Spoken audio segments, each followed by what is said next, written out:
Good?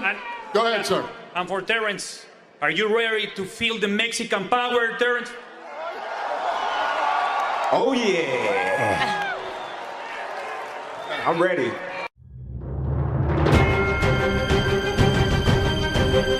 Keep Canelo's name out of your fucking mouth, Terrence Crawford.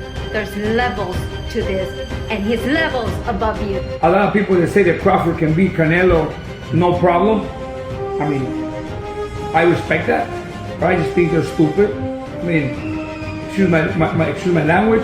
The size difference of a bigger man changes everything with one punch. Can't go with what you are. Have you read the papers? Do you know what everybody says? It's suicide. You've seen him. You know how strong he is.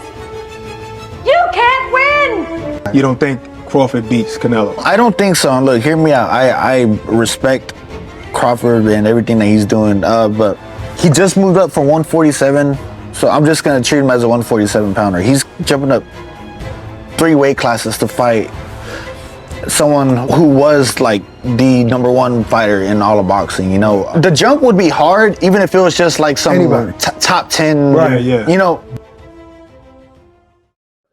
Time and time again, same shit, different date.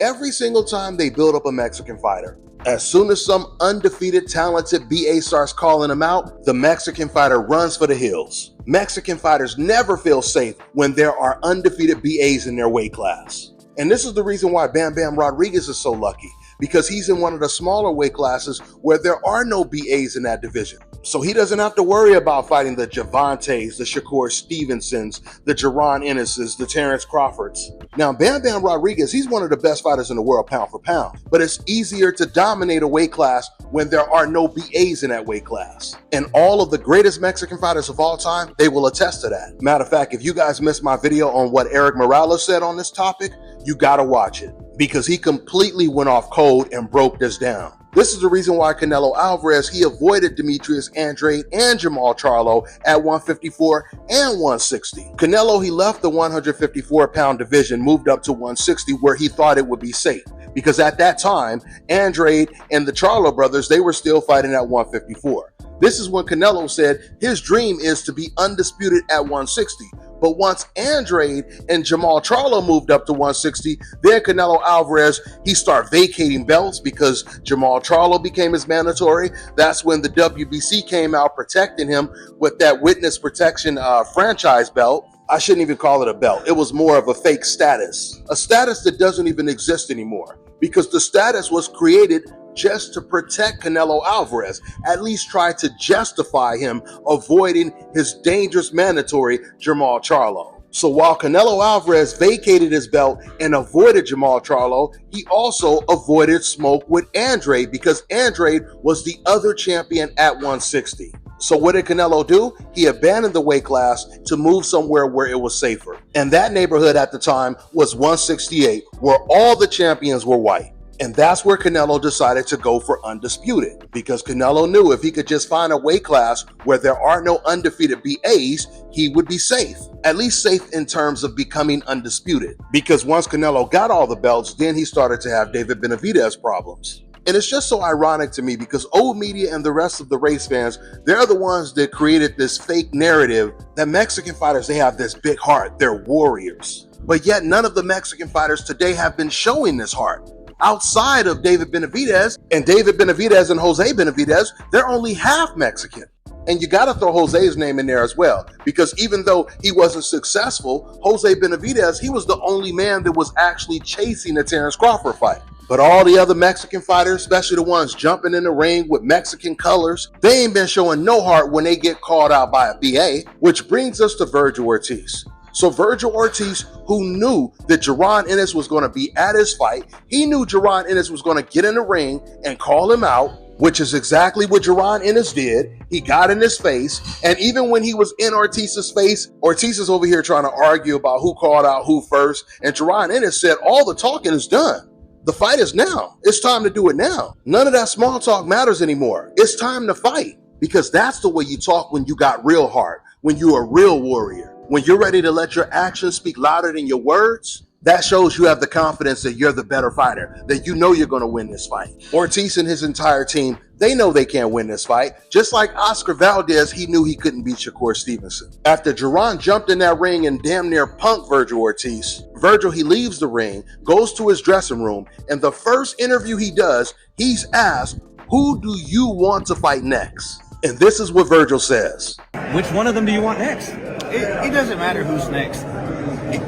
If I had to pick, I'm gonna be honest, it would be Spence, because that's my dream fight. I've been calling it since AT&T. AT&T. There you go, at the Cowboys Stadium, and I just think that's my dream fight. And I don't care what anyone says about it. But anyone else, like I said, anyone can get it respectfully. I just want to fight the best. I'm just a competitive guy. Yeah. The whole truth finally comes out. Now, of course, this move was expected by Ortiz, but when I say the whole truth finally comes out, I mean it just came out directly from the horse's mouth. Because not only did Ortiz make it crystal clear that he's avoiding Jaron Ennis, but he also made it impossible for you guys to try to make some fake excuse that Ortiz himself is not even making. You notice he didn't make an excuse saying he wants a certain amount of money. He just said that Errol Spence is his dream fight, and I don't care what you guys think about it. He didn't pull the I'm the A-side excuse. He didn't say negotiations were going to be difficult like Oscar De La Hoya said. All he said was, if I'm being honest, I would rather fight Errol Spence. That's my dream fight, and I don't care what you guys think. He can't even use the excuse that he's going after a title. Because, see, I thought that maybe Ortiz would avoid Jaron Ennis and he would say, you know what, since I'm the interim WBC champion, I'm going to go after Sebastian Fundora. He's not even doing that.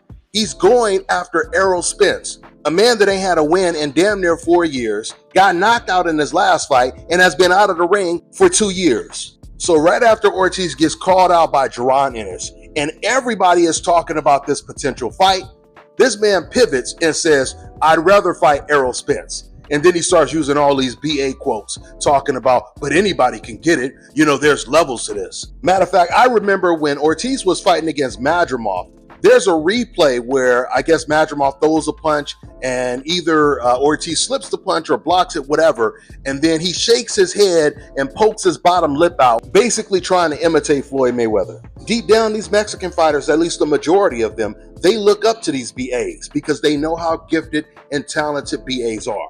And they know how dominant BAs have been in the sport since the inception. Before, back in the day, it used to be the white fighters that were always avoiding the BAs. Now it's usually the Mexican fighters and other non-black boxers. Because deep down, they know what time it is. And I feel like, man, if you feel that way, why don't you just come out and be honest? Because I think some fans would have more respect if Ortiz and other Mexican fighters just come out and just say it straight out, like Eric Morales said. These BAs are just too damn talented. They too damn gifted, and we don't know how to beat them. Because that is the exact way Vergil Ortiz feels about Jaron Ennis. Now, this is not to suggest that no Mexican fighter can ever beat a BA. Of course they can. That history shows us that statistically, at least 9 times out of 10, if a Mexican fighter has to fight an undefeated elite BA, I'm talking about on an even playing field, same weight class, nobody is cheating, nobody is on steroids, no one is coming in over the weight limit.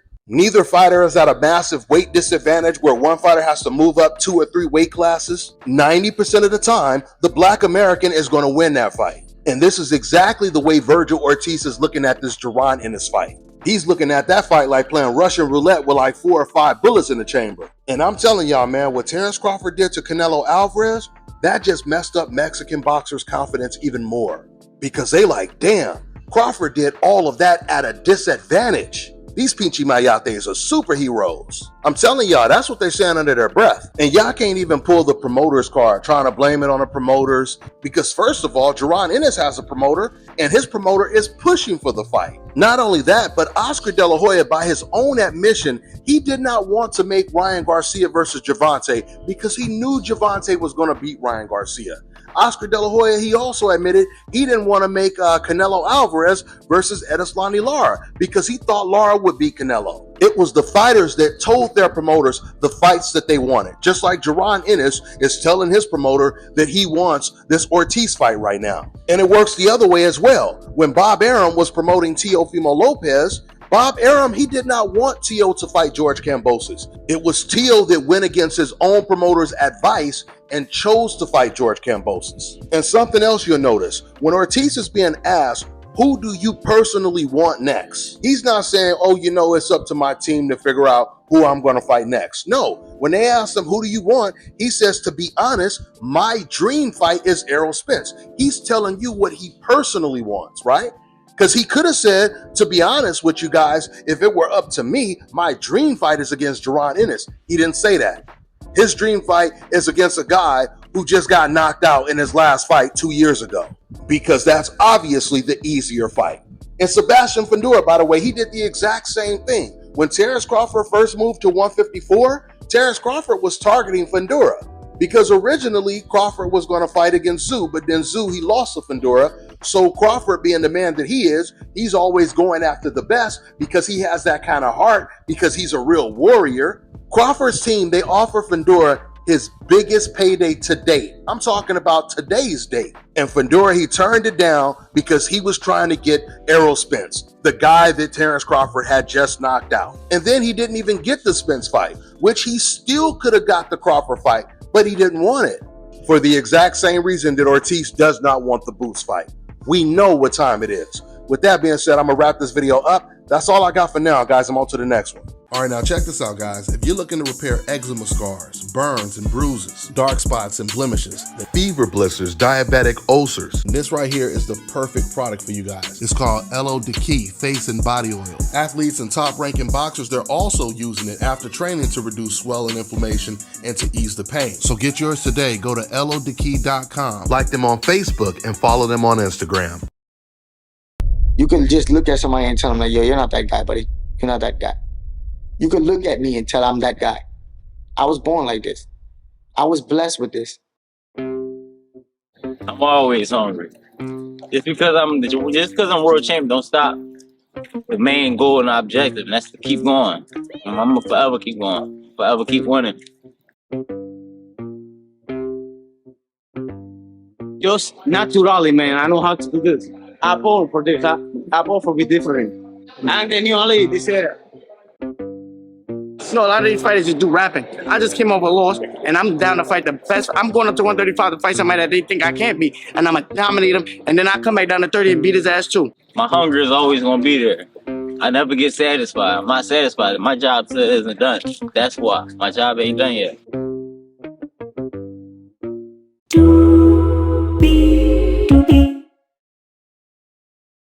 Anyone who's ever had it understands shoulder pain is no joke.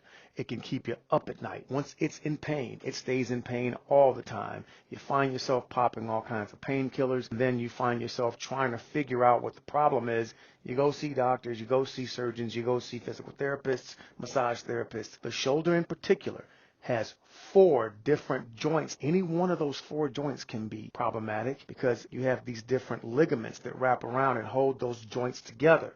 And then you have tendons from any one of 20 different muscles that attach to the shoulder blade that can go awry. Muscle and Bone NYC has been around serving many people, getting them out of shoulder pain and all kinds of joint pain since 2012. Contact us at mbnyc.fitness or call us at 917-238-3650. Let's get you out of that pain.